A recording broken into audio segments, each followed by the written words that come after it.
visit our parents or our matrimonial home where we were born. For me, whenever I travel from here to the border, there are several things I have to do before I enter into the house. I have to wash my hands, cleanse myself from all the bad energies that follows me. But when we come here, we are here to connect with the spirits of our ancestors. They walked here barefooted in chains and shackles. Some of them were even naked. So when we get visitors like that, we want them to at least get an understanding of how their ancestors.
May our ancestors keep enlightening us, open our eyes, open our ears, and open our mouth, so that wherever we stand as Africans and Africans in the diaspora, we will still stand strong, and in unison, we will go to wherever we want to go. Also, this facility is our facility, and this facility tells us a lot of our history, because the name Asin itself is the history for itself alone, because this is what we have. And if today we are in a position that we can support our own, then I think this is the right forum to tell you all. I believe, because my soul and spirit is telling me that today visiting is not just going to be a mere visiting, but it's going to bring successes between yourself, myself, and African world at general. So once again, I say Akwaba, and may our ancestors always be with us.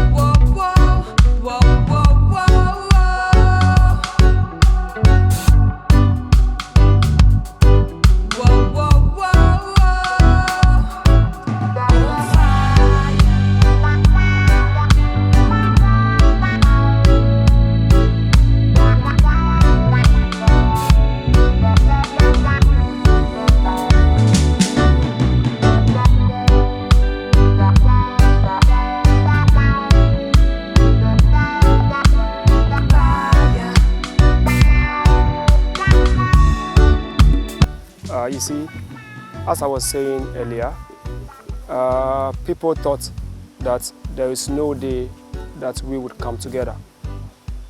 People thought we will never see this day. That is why every word on us is very, very important spiritually. You have words like the door of no return. You have words like the last battle. So everything about those, the Emperor Haile Selassie said, an awareness of our past is essential to the establishment of our personality and identity as Africans.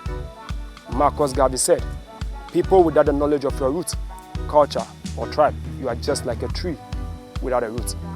We can never be a tree without a root, because we see ourselves to be God's chosen people. Now look, in Asin Manso in here, I have stopped giving history on the pains of our ancestors. Because it is not, I do believe that we have to look beyond that. 100 miles. Their spirit of endurance, determination, and strength was at the top.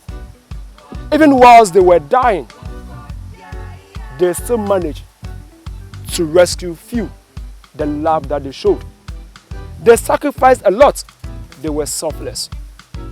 They were protected, not because we survived, not because we were brave and stronger. We never survived because we were brave and stronger. We only survived because those of our ancestors who lost their lives during the trade, they did not go and sleep. They came together in the spiritual realms. So when our ancestors were so weak, they owed us together and they told us, we will get you there. That is why whenever we come to Ascend Manso, for us, we always say, we should always say thank you to our ancestors. Because if it wasn't for our ancestors, you and I would not be here. This land is a very important land for all of us, Madam Vice President. It is very, very important for us because the name Ascend itself means people on transit. So research even has it that we, the people that form this community, were some of the captives who managed to escape. But we didn't know how to return to where we were captured. So we formed part of this community. My granny told me some history, because most of our history are not documented. So it's more of oral, in music, and in our dance. My granny told me, when they were coming from the Salaga market, which was the largest market in the northern part of Ghana, they were walking through the forest, which is very, very thick. They met all kinds of animals in the forest. But when they were coming through the forest, because they were in chains and shackles, these animals were just feeding on us. We cannot fight them because we were chained. Sometimes when the animals come to us, we try to come together to fend them off. But they also attack in their numbers. And they always have their way with us. So the raiders decided that why don't you use another strategy in maintaining the few of our brothers and sisters? Do you know what they did? When they were coming and they found out that some of our brothers and sisters were weak and could not continue with the journey, those people were not killed. They were brought out of their chains and shackles. They were tied around any big tree they find in the forest. They were used as bait in order to negotiate their way through the forest. Our ancestors took their last bath in this river. They never just took their last bath in here. They left so many things in this river for us. Some died. They have the blood of our ancestors in the river. We have the soul and the powers of our ancestors in there.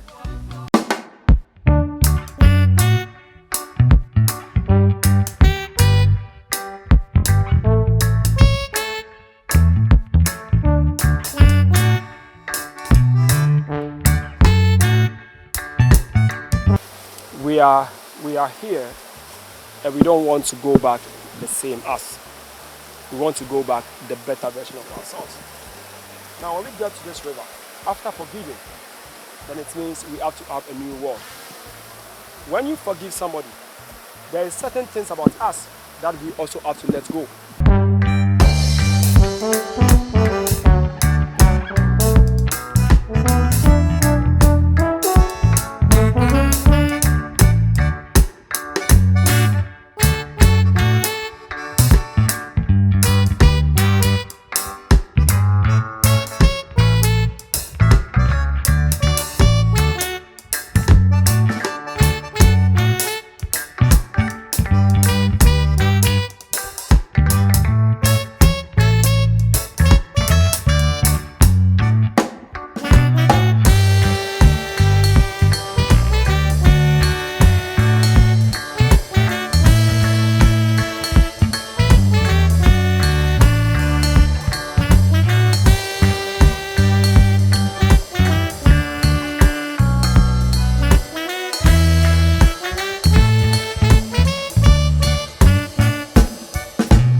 down there on our left hand side we have the river called the Ochi River.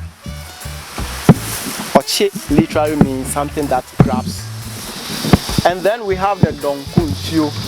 Donko means slave. So this river was where our ancestors took their last ever bath in. They were brought all the way from Salaga, Sampa, Janani, and all over Ghana we had about 63 slave buckets. From Salaga they went through the Mole National Park. It was a nature reserve, full of wild animals back then in the days. Our ancestors who walked past that particular park, so many of them had to be sacrificed so that they could trade their ways through the park. When they got there, the captors saw them in chains and shackles and the wild animals ahead of them. All the weaker captives were taken off, walked for a safer distance, and then they had them tied to trees. They went ahead to give them multiple whips. The blood that oozed out of their bodies attracted the wild animals, and whilst they were feeding on them, they were able to move the rest out of the park. They succeeded, but we lost lives. On the journey, they met the river called the Pra River. Fast-flowing river and a huge one, of course. Our ancestors coming from the hinterlands were not exposed to these huge rivers, so it became a matter of the survival of the fittest. For that reason, the men and women in the chains and shackles who had the expertise or the knowledge to cross the river had to help their brothers and sisters out by carrying them on their shoulders. Doing so got so many of them weaker at the end, and they drowned and died. All those who died there were buried just at the bank of the river. They eventually got to Asemanso. But when they got here, they were totally exhausted, hungry, and very, very dirty. It was here that they saw the need for them to be fed, but not because they were hungry. They looked among them and then realized that they were too skinny for the amount of money they hoped to receive from their buyers. So they have to fatten them up so that when the buyers come to buy them from here, they will look at them and then pay the amount they'll be demanding. After that, they look among the men. All those with their hair bath happen to be the darkest age or time in the history of Africans, and that we shouldn't forget. Their culture and all the privileges they had here. So now that you are back home, you are here to take it. It belongs to you as well as me, myself. So you come back home, we take you to the first bath of return. Even though it's not your actual first bath of returning back home here, but we take you there for a spiritual bath we call the Sankofa healing bath. That is where you have to wash your feet, you wash your hands, and then you pray to the ancestors. Sad and happy. Sad because the past is so sad for our ancestors, but happy because we are doing the work. We are working for the people who need more. We are reunited as African people. We came from America and come here to reunite, to build the future, to thinking in the new generation. And that's why I'm happy, because I have to work more than I work. I have more allies here, and also I feel my soul more stronger than when I enter here. That's why I feel that we have to work together as African peoples all over the world. We have to work together, thinking in our children, in our young people. We have to give to the humanity forgiveness, but with rights and with reconciliation. We have to work more in our reunification as people all over the world. Thank you very much. My thanks to the people of this beautiful community who are safeguarding a heritage that makes a difference, not just symbolically, but also materially. When we think about the power of connection, when we think about the necessity of the world joining together and healing wounds of the past so that we can move forward in unity towards a future. That's a future of peace. It's a future of sustainable development. And for me, coming from Panama and being of African heritage myself, it is also an opportunity for us to unearth the history of the creativity, of the contributions, of the high intelligence that so many of our ancestors within Africa and in the African diaspora have applied for the benefit of humanity as a whole. When I think about the ingenuity of coming up with inventions in every field, music, botany, industry, some of the implements that we use even today in terms of milling, in terms of looking at hydraulics, came from our African ancestors on the continent and throughout the diaspora. This is a history that needs to be known. For the United Nations, UNFPA working on women and girls issues, we also understand that your human rights are reinforced when you know your own story. My hope is that every girl in Ghana, every girl throughout Africa, every girl throughout the world will know and respect the beauty of her culture, the understanding of her own human rights, and that her full potential will be fulfilled. This can only happen with education.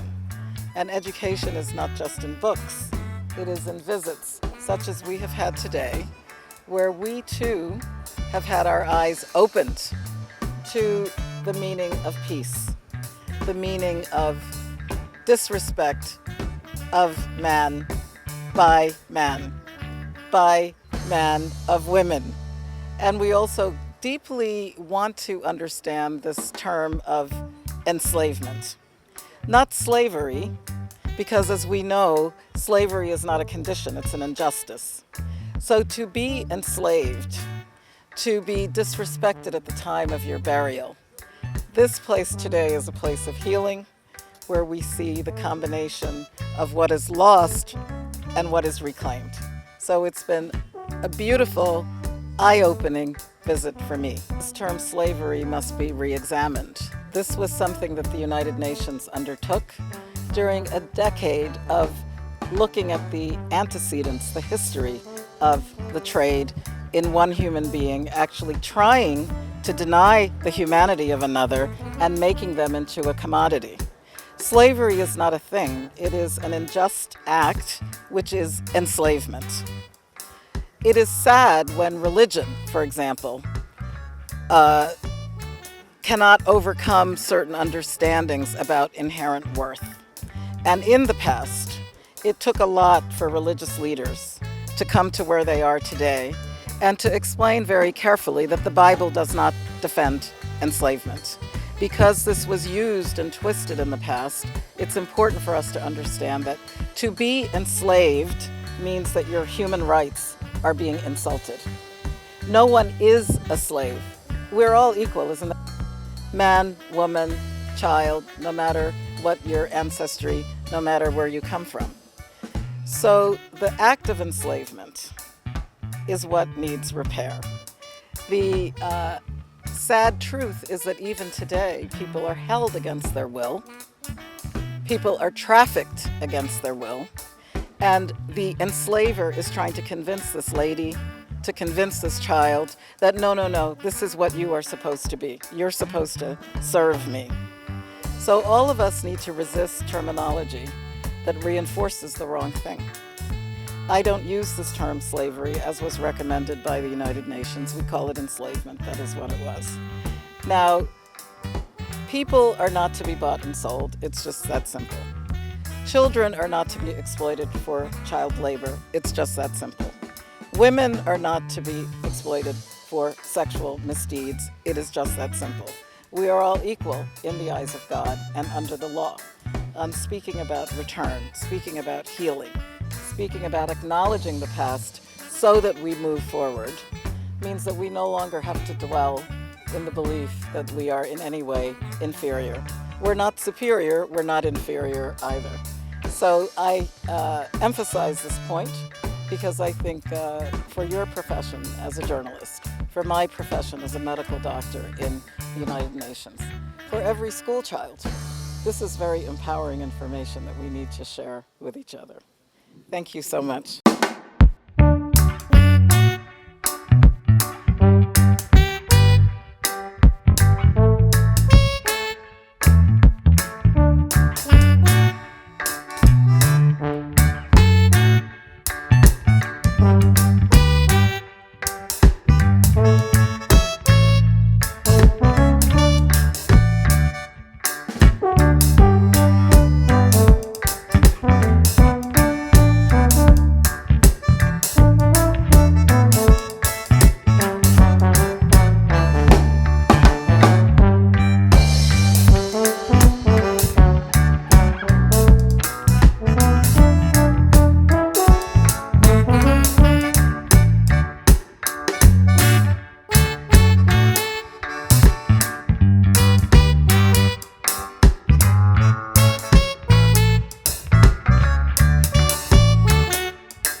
every day. I get lost in the words I say. I don't push pause, no I push play. I won't stop till I make a change. I withdraw on the things I make. I turn flaws into flawless traits. I build tall, never capped in space. I won't stop till I hear him say, oh, la la la la la la, la la la la la la, oh, oh, la la la la la la, la la la la la la, oh, oh. 6 a.m. and I'm up again. I got tired eyes, need a cup of blend. That's right, in the AM that's my only friend. No light, just the sun coming up on the horizon. I lose track of time, yeah, I move fast and climb a new class divine, yeah, true passion shines. And I'm through passing time, I choose stacking dimes. You snooze half the time while I move passing by. I work hard each and every day. I get lost in the words I say. I don't push pause, no I push play. I won't stop till I make a change.